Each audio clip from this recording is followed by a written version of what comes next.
everybody, I'm Bree the Plant Lady here at the Raulston Arboretum on the first day of April, and I thought I would just do a quick tour to show off some of the amazing plants that are in bloom here before we have a frost tonight. So let's get started walking the grounds. There's quite a few bulbs that are blooming right now, including this great perennial tulip. This is a species called Clausiana, and this is one of the more reliably perennial tulip species to grow where the ground doesn't freeze, like here in Zone 7.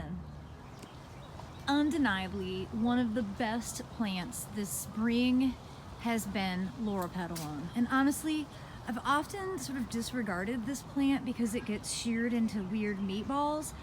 I love it so much in its natural form, being able to just grow into kind of the small trees that it really is. You see, I like these green leaf white flower forms a lot, and here at the JCRA they have a lot of these different type of varieties planted throughout the garden. This walkway, which is a mix of different weeping trees, is one of my favorite areas. And here we have a Skyracks. This probably hasn't started to bloom yet. You know, the Redbuds are in full bloom. And way back there we have Lois Magnolia in flower, which is extraordinary. And of course, right now the Japanese maples are really starting to leaf out and look awesome. We're gonna have a new video on No Rules Gardening featuring some of the maples from the collection here, so stay tuned for that. I just have to do a close-up of this magnolia. It is so spectacular. It's inevitably going to be damaged from tonight's freeze.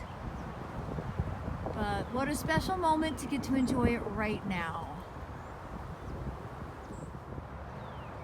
Though the Hellebores are kind of coming to an end, what an incredible show they have put on. Let's just walk through this border. There's so many Hellebores. They're so beautiful. You see what an effective dry shade ground cover they can be. Here they are growing under this massive oak.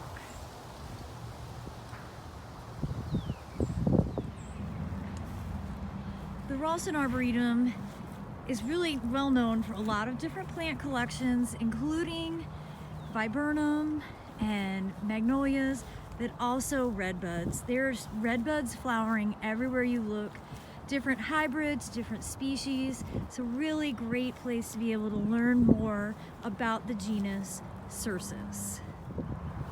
As I looked to my left, I realized there were more redbuds. It's just a magical scene, and what's great about that, about redbuds in general, is that they come in a lot of different colors. So, you know, commonly they're that sort of soft purple, but then they also are white, which you can see here. And then there are some that are more of a pink to a red. So really, the sky is the limit when you're looking at different varieties of Cercis. In this case, this is Cercis chinensis shirobana. I was surprised to see that Aesculus is already starting to show color. This actually seems a little early to me, although maybe my COVID reality is off. But this is Aesculus pavia, a cultivar called Humulus. And you know, this is a pollinator favorite and just an overall wonderful buckeye. You've probably noticed the purple haze through the woods, at least here in central North Carolina. It's the invasive Wisteria. But here is a great white form. This is Wisteria sinensis jacko. And you see it's relatively well behaved, just growing on a wooden pole. And nice upright form, and really just starting to flower. Most of these panicles don't have open buds yet. Now, viburnums are starting to flower now, and no, these are not hydrangeas. And yes, these are better than hydrangeas. So if you don't have any viburnums, you need to go to the garden center immediately. This is a cultivar I grow at home. This is Viburnum burkwoodii Kanoi, and it's a lightly fragranced form that is just really reliable. It's kind of marginally evergreen and can actually be managed significantly smaller, but this is a good way to be able to see what it really would grow to without excessive pruning. So you're looking at maybe 10 by 10. Mine at home, 10 years in the ground, is significantly smaller than that. I have an irrational adoration for this plant. This is Stachyurus praecox, and it's also called the golden spiketail, which I get the name, that common name, but I never remember it.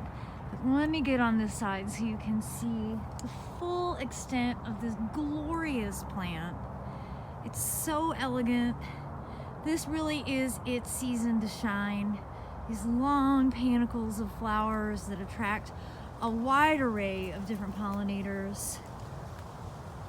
If you're not familiar with Stachyurus, do yourself a favor and start Googling it right now.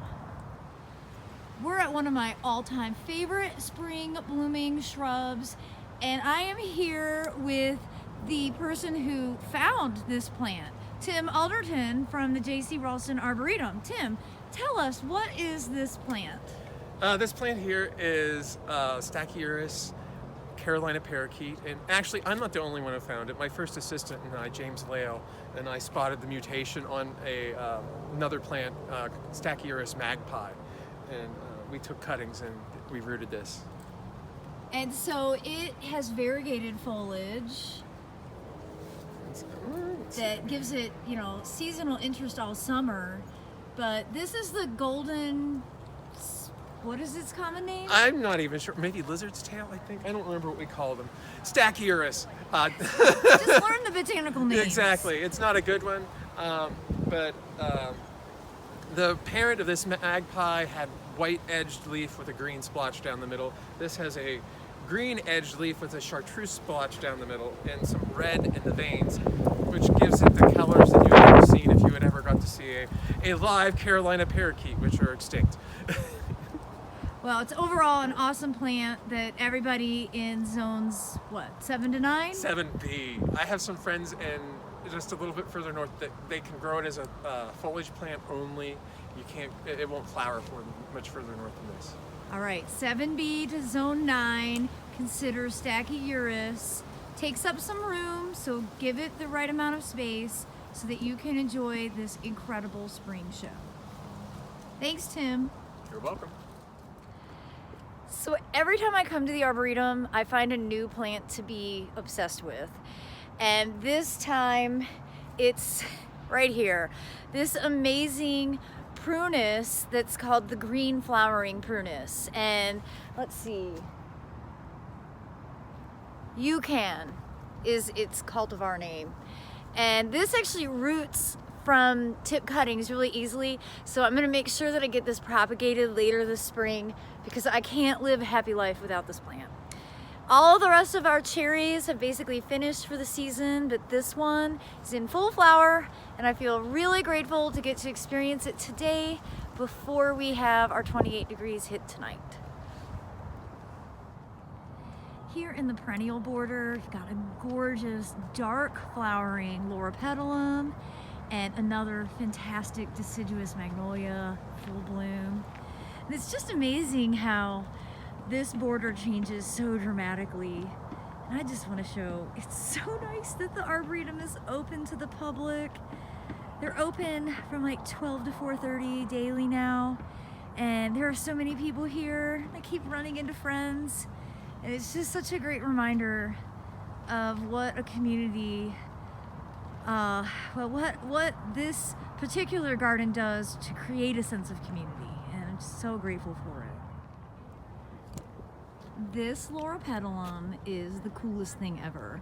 So this is one called, I think Tim told me Ruby Snow. And it just has branch sports with that soft pink. It's supposed to be the white, but if you look really closely, It goes from this color to the pure white to up there, which is like a softer pink. And I am 1000% convinced that this is the Lorapetalum that I need to have in my yard. So this spring, I am going to come and get a cutting so that I can have this in my garden. Of all the magnolias that are blooming right now, this is the most special. This is Eternal Spring. My former boss and mentor, Dr. Clifford Parks, bred this, and it's just super fragrant and totally beautiful. Unfortunately, it'll probably get kissed by tonight's frost, so another plant to be enjoying right now before the temperatures drop. This is my all-time favorite native dogwood. So this is a really cool dwarf form called Swany Squat. It was found adjacent to the Swany River, and you can see here at the Raulston Arboretum, its overall size, it's about 5 foot tall and maybe 8 foot wide, absolutely covered in flowers.